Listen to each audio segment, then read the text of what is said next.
Hello বন্ধুরা, আজকে আমি আবার চলে এলাম।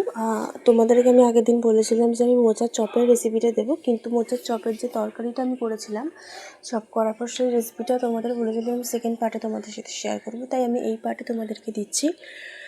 ওই পার্টে যদি আমি দিতাম তাহলে ভিডিওটা প্রায় 12-14 মিনিটের ভিডিও হয়ে যেত, ওই জন্য আমি স্কিপ করে দিয়েছি, কারণ অত মিনিটের ভিডিও কেউ সেরকমভাবে দেখতে চায় না, তাই জন্য। তো যাই হোক, ফার্স্ট অফ অল বলে রাখি, আমার চ্যানেলে সবাইকে স্বাগত জানিয়ে আমি এই ভিডিওটা শুরু করছি। আমার চ্যানেল নাম ফ্যামিলি তুলি অ্যান্ড তিতলিতে সবাইকে ওয়েলকাম। তো চলো দেখা যাক আমি কীভাবে রান্নাটা করছি। তো ফার্স্টে কড়ায় অল্পই তেল দিয়েছিলাম, দেখেছো বেশি তেল আমি দিইনি।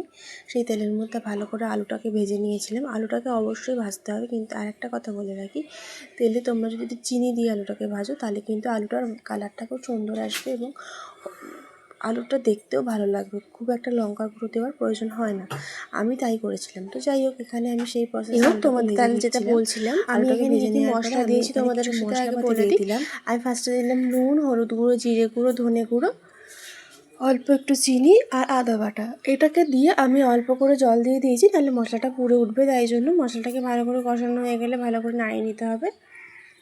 এটা মশলাটার উপরে সমস্তটা নির্ভর করছে। মশলাটাতে যদি তোমরা একটু ভালো করে কষো তাহলে তরকারিটা টেস্টি হবে, না তরকারিটা একটুখানি টেস্টলেস হয়ে যায়, তাই জন্য তোমাদের বলছি পারলে একটু বেশি করে কষাবে আর সিমে আছে করবে। তেল যে বেশি দিতে হয় এর কিন্তু কোনো মানে নেই। তো যাই হোক, এখানে আমি তরকারিটা কষিয়ে নেওয়ার পরে তখন আমি তোমাদের বললাম যে আমি অল্প একটুখানি চিনি দিয়েছিলাম তেলে, তাই তোমরা পারলে একটু টেস্ট করে নেবে যে মিষ্টিটা ঠিকঠাক আছে কিনা, নাহলে একটু চিনি দিয়ে দেবে। আর টমেটো না থাকলে একটু টমেটো সসের ব্যবহার তোমরা করতে পারো, আর না হলে টমেটো সস ব্যবহার না করলেও চলে। আমি টমেটো সসটা প্রেফার করি, কারণ টমেটোর থেকে আমার মনে হয় টমেটো সসে রান্নাটা বেশি টেস্টি হয়। তো যাই হোক, আমাদের রান্নাটা আজকে এই পর্যন্তই রইল। এইবার আমি এটাতে জল ঢেলে দেবো। হ্যাঁ, ওতে আমি অল্প একটু নুন দিয়ে দিয়েছিলাম, আমি টেস্ট করে দেখে নিয়েছি যে কষাটা ঠিকঠাক হয়েছে কিনা।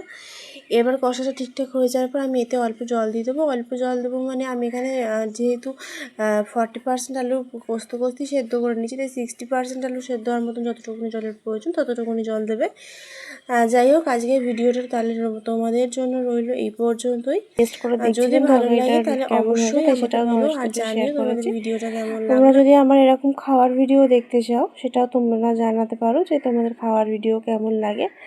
আশা করি আমার মনে হয় খাবার ভিডিও তোমাদের খুব একটা খারাপ লাগবে না, আর তাই জন্য আমি এরপরে তরকারির ফাইনাল লুকটা আমি তোমাদের সাথে যখন খেতে বসেছিলাম তখনই শেয়ার করেছিলাম।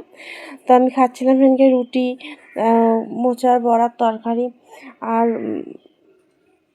এটা হচ্ছে লাড্ডু। তো তোমরা কে কে মোচার বড়ার এই তরকারিটা খেতে ভালোবাসো অবশ্যই কমেন্ট করে জানিও। আমার তো প্রচণ্ড ভালো লাগে মোচার চপের এই তরকারিটা খেতে, আমি সত্যি খুব ভালোবাসি। আমি নর্মালি মোচার তরকারি খেতে অতটা ভালোবাসি না, বাট আমি মোচার চপের তরকারিটা খেতে খুবই ভালোবাসি। তো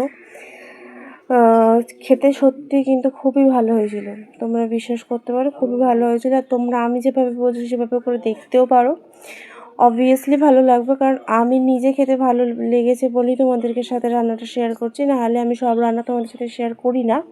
ফার্স্ট অফ অল আমি নিজে আগে রান্নাটা টেস্ট করে দেখি, তারপর তোমাদেরকে বলি যে রান্নাটা করার জন্য। সেকেন্ড টাইম যখন করি তখন ভিডিও করে পোস্ট করি, নাহলে আমি কিন্তু ভিডিও করি না। অবভিয়াসলি রান্নাটা খেতে কিন্তু খুব ভালো হয়েছিল। তো তোমাদের যদি ভিডিওটা ভালো লাগে তাহলে অবশ্যই like, comment, share and subscribe করো। আর এরকম রান্নার ভিডিও আর খাবার ভিডিও দেখতে চাইলে চ্যানেলটাকে ফলো করে দিও। আমি খাওয়ার ভিডিও মাঝে মাঝে পোস্ট করি, কিন্তু বেশি রান্নার ভিডিও পোস্ট করি। তোমরা যদি চাও ডেলি ব্লগিং, সেটাও আমি পোস্ট করতে পারি। তোমরা বলো তোমরা কী ভিডিও দেখতে চাও, তোমরা যেরকম বলবে আমি সেরকম ভিডিওই তোমাদের সাথে শেয়ার করবো। আমার চ্যানেলে তোমরা সব রকমের ভিডিও দেখতে পাবে। আমি রান্নার ভিডিও, খাওয়ার ভিডিও, ডেলি ব্লগিং সমস্ত ভিডিওই শেয়ার করি তোমাদের সাথে, যখন যেটা টাইম পাই আর কি। সবসময় সব কিছু টাইম হয়ে ওঠে না।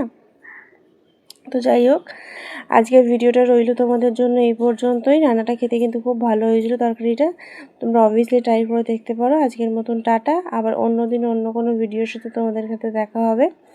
তোমরা সবাই ভালো থেকো, সুস্থ থেকো, সাবধানে থেকো, আর অবশ্যই এই রান্নাটা ট্রাই করো। আজকের মতন টাটা।